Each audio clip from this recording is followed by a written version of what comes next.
Hey, I guess this is ultimately what happens when your team loses to the Vancouver Canucks. Right? You end up losing your job. Or, okay, that's kind of a blunt and misleading way to put it. Today, we are talking about the St. Louis Blues and a guy on the Blues that I had no idea we'd actually be making a video about in the year 2025. Elliotte Friedman tweeted this about an hour ago. I'm hearing that forward Brandon Saad and the St. Louis Blues are working on a mutually agreed contract termination. Saad will walk away from his remaining salary this season and the $3.63 million in cash he was set to receiving next year. He wants to play in the NHL. Both the player and the team felt this gave him the best opportunity to do so. Next year's salary and cap hit at $4.5 million was a big hurdle for other teams. Saad will go on waivers again tomorrow to terminate the contract. Once he clears, he'll be a UFA.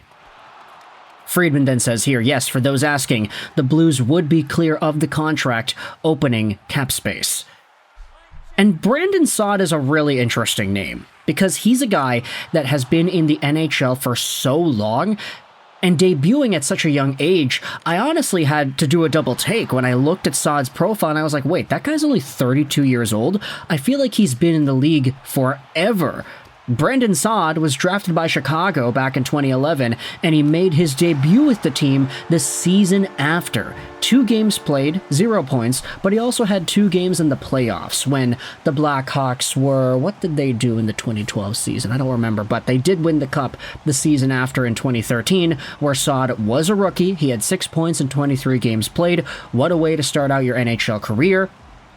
He then won himself a second Stanley Cup with the Chicago Blackhawks in 2014-15, then was a part of the Blackhawks a second time in the Artemi Panarin deal, and then he was over in Colorado for a season, 8 points in 10 games, and then he went over to St. Louis in 21-22, where he has been a pretty stable point producer around the 30-40-ish point mark for 3 years.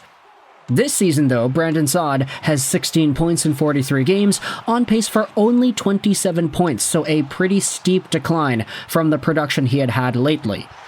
And when you think about the fact that the St. Louis Blues are getting pretty significant contributions from throughout the lineup with other guys, Dylan Holloway stands out, Buchnevich, he hasn't been the most consistent, but he's still been there, Jake Neighbors has been given an extended role, it really puts Saad in an unfortunate spot. When you consider the money, you consider the age, you consider the role, Saad, of course, is a gamer. He has been a part of these teams and their playoff runs, and he's got multiple cups, and he's 32, so he's kind of ending towards the end of his career here. 32 isn't like terribly old. He's still maybe got a few more years left in the tank. But at $4.5 million, he isn't one of the lower paid guys on the team. He's reasonably near the top. And so to see him get outplayed and get less production, less deployment than some of the other guys near the bottom of the salary cap lineup, it does sting a little bit.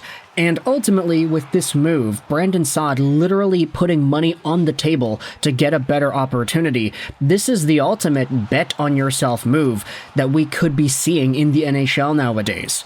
I mean, you take a look at this, $3.63 million remaining for next year, and a $4.5 million AAV on the salary cap.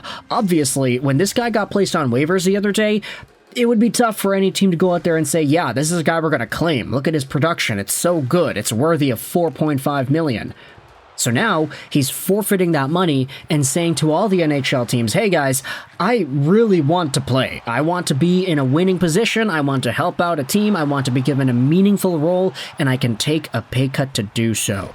If that is not a total baller move, then I don't know what is. Let's take a look at his career earnings here. Brandon Saad has earned about $57 million on his NHL career already, according to the Puckpedia little page right here. So obviously, I mean, what's $3 million more, right? An extra $3 million is probably life-changing for me and you, but for Brandon Saad and the guy who's got $57 million already, it seems like a risk that he's able to afford.